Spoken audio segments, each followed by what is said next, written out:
Ada. Ya. Tiga. Assalamualaikum warahmatullahi wabarakatuh. Halo teman-teman semua, perkenalkan kami dari kelompok 15 dengan saya Neng Agustiani Suci Septiani. Dan saya Iqbal Sasanai. Nah, pada video kali ini kami akan menjelaskan tentang proyek kami dengan judul Sistem Manajemen Stok Barang di Toko. Nah, langsung saja ke latar belakang.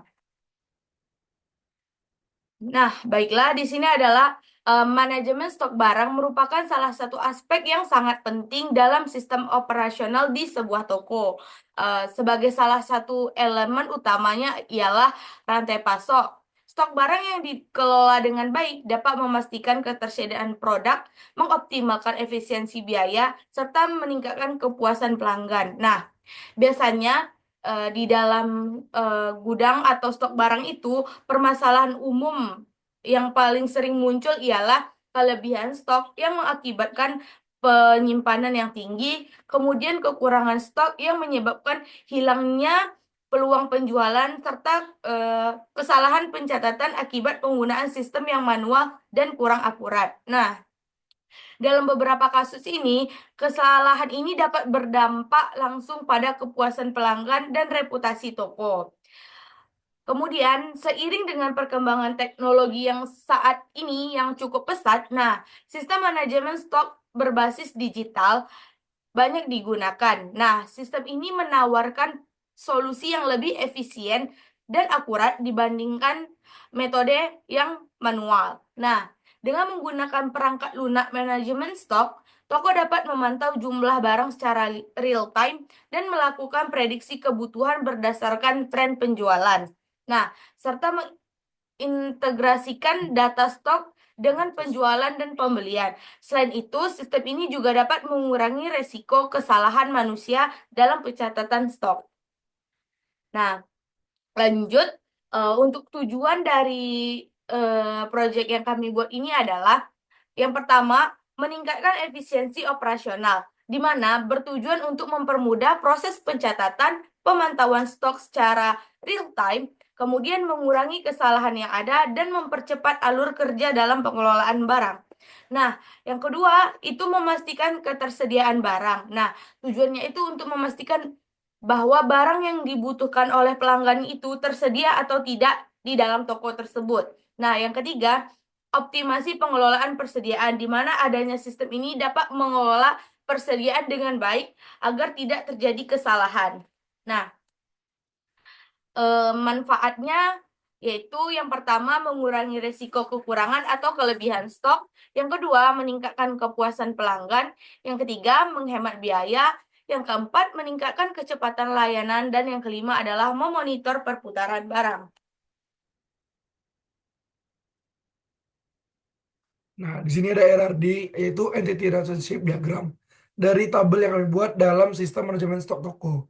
Yang dimana di sini ada tabel kategori, yang dimana dalam kategori itu ada ID kategori, nama kategori, nama kategori. Nah, di sini kategori memiliki relasi dengan barang, yaitu untuk yaitu untuk mengkategorikan. Di mana tabel barang tersendiri berisi ID barang, nama barang, ID kategori, harga, stok, dan deskripsi. Nah, barang juga berrelasi dengan pemasok, yang dimana pemasok sendiri memiliki isinya atau isinya ID pemasok, alamat, nama pemasok, dan nomor telepon.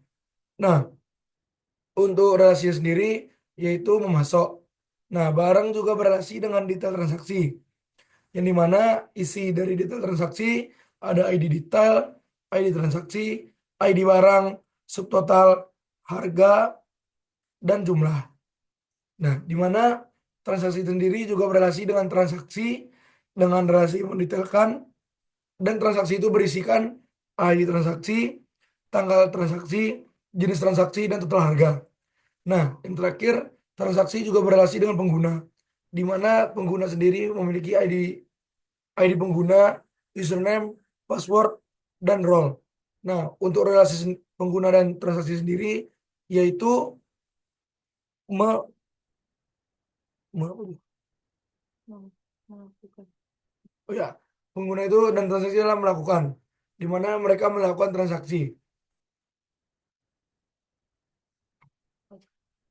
Oke, baiklah di sini saya akan menjelaskan query-query apa saja yang kami gunakan dalam membuat sistem manajemen stok barang di toko ini. Yang pertama adalah kami membuat tabel kategori yang dimana ini untuk berfungsi untuk mempercepat proses pencarian data berdasarkan kolom indeks yaitu nama kategori. Nah, tabel kategori ini dibuat dengan kolom ID kategori sebagai kunci utama dan nama kategori dengan constraint not null yang artinya eh, di sini nama kategori itu tidak boleh kosong dan maksimal karakternya itu ada 100 karakter. Nah, indeks ID nama kategori mempercepat pencarian data berdasarkan nama kategori. Selanjutnya itu adalah kami membuat tabel barang. Nah, di mana kolom ini digunakan untuk menyimpan data barang termasuk nama, kategori, harga, stok, dan deskripsi. Nah, di sini kami menggunakan foreign key untuk menjaga relasi antara tabel, barang, dan kategori. Kemudian kami menambahkan indeks untuk meningkatkan performa pencarian pada kolom nama barang. Kemudian kami menggunakan auto increment yaitu untuk menghasilkan nilai unik secara otomatis di kolom ID barang. Nah, selanjutnya kami juga membuat query yaitu untuk menginsert data barang. Contohnya seperti pada Contoh. contoh berikut yaitu kami menambahkan namanya itu Coca-Cola dengan ID kategori dan harganya itu 70.000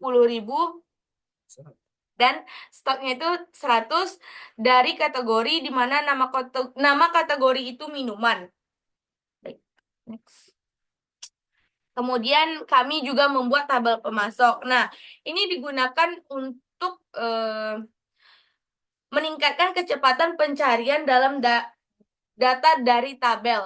Nah, terutama pada kolom yang sering digunakan dalam klausa where atau order by. Nah, tabel pemasok ini dibuat untuk menyimpan data tentang pemasok, terutama ID yang di-generate secara otomatis, seperti nama pemasok, alamat, dan nomor telepon.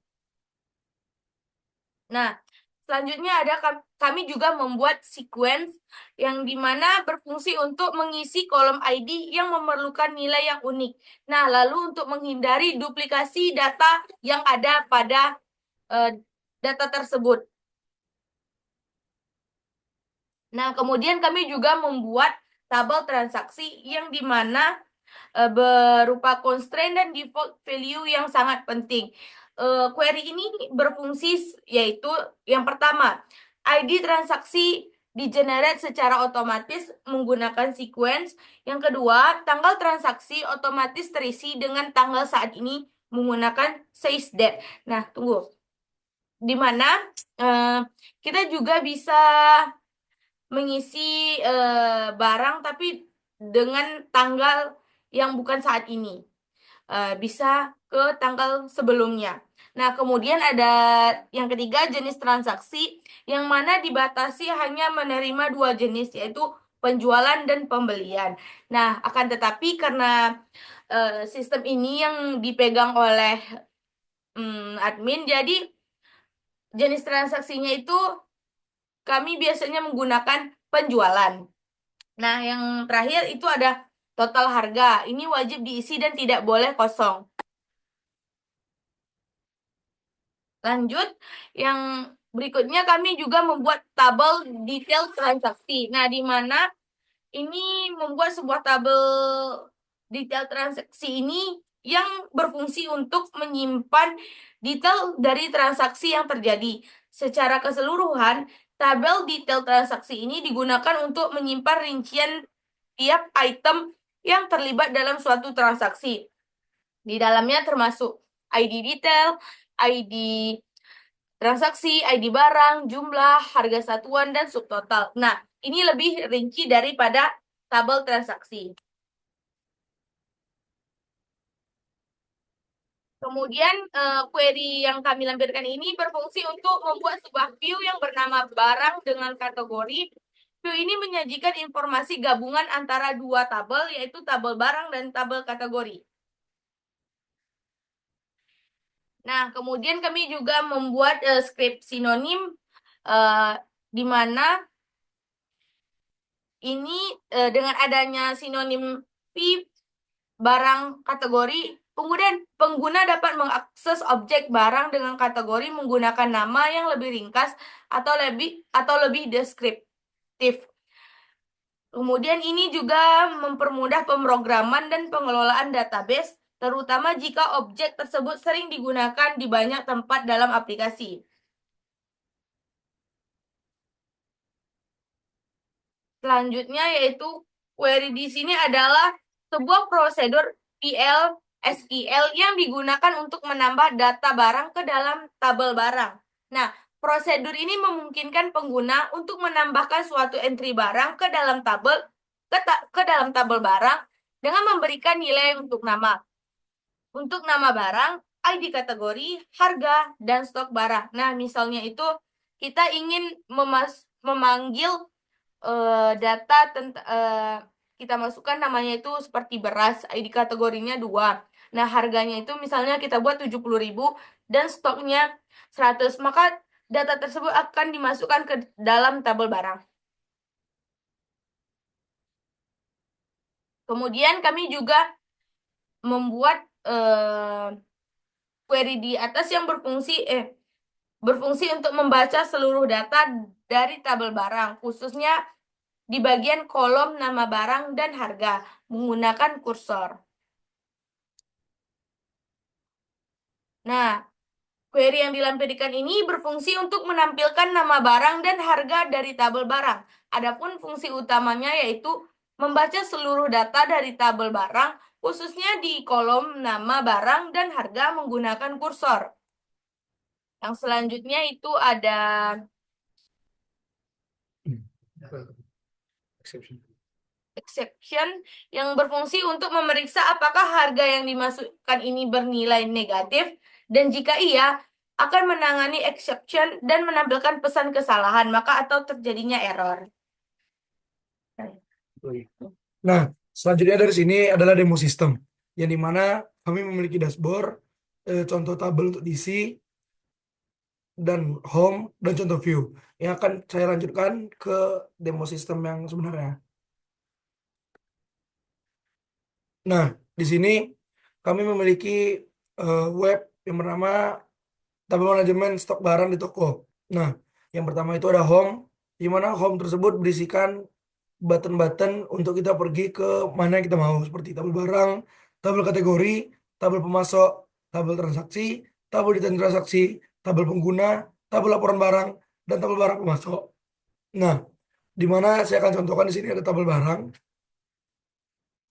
Nah, kita bisa create untuk nama barang, kita bisa buat, mungkin di sini kita akan buat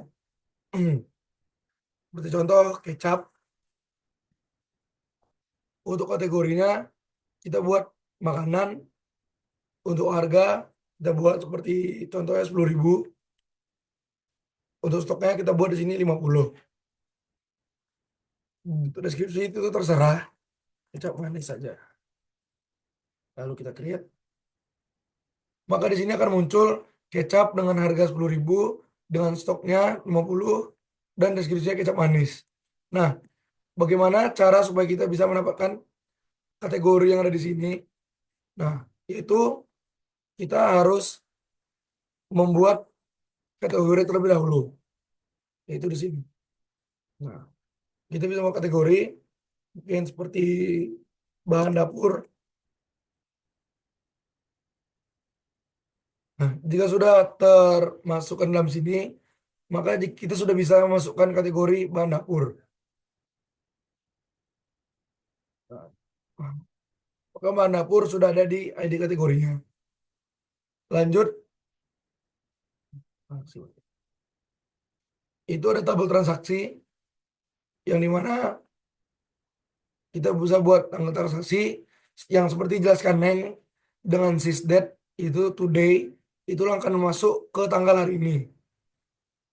Atau kita bisa buat ke tahun sebelumnya, bulan-bulan sebelumnya, atau yang kemarin-kemarin.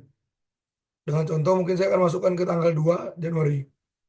Jenis transaksinya penjualan dengan total harga 20.000.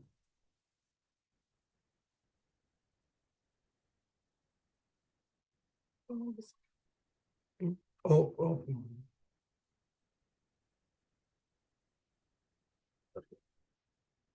Nah, dengan terjadinya error tadi bisa dibuktikan bahwa yang ada di query kami penjualannya itu menggunakan P besar, yang dimana berarti ini adalah camel case, tidak bisa ada kesalahan dalam penulisannya. Lanjut, itu ada dashboard. Dashboard itu untuk menunjukkan kategori barangnya, ada berapa jenis dalam kategori tersebut, seperti makanan ada 3, di perangkat rumah tangga ada 1, peralatan mandi ada 1 barang, di minuman ada 4 barang. Di sini ada nama barangnya. Lalu terakhir ada tabel pengguna. Yang dimana tabel pengguna ini kita di mana memasukkan nama penggunanya. Sisi username-nya, contoh di sini Zaki dengan passwordnya Zaki BDL dan role-nya admin. Nah, seperti itu. Oke, bisa. Nah, mungkin yang terakhir adalah tabel pemasok. Yang dimana tabel pemasok ini adalah nama-nama pemasok yang masuk ke dalam memasukkan barangnya ke dalam web kami. Seperti nama pemasoknya, contohnya ada Jamal dengan alamatnya di Jalan Pramuka dan nomor teleponnya tempat asal saja. Nah, maka pemasok ini masuk ke eh, dalam web. Oke. Mungkin itu dia. Itu mungkin itu saja hasil dari presentasi kelompok kami. Lebih dan kurang kami mohon maaf. Kami akhiri. Jadi, Wassalamualaikum Assalamualaikum warahmatullahi warahmatullahi wabarakatuh. wabarakatuh.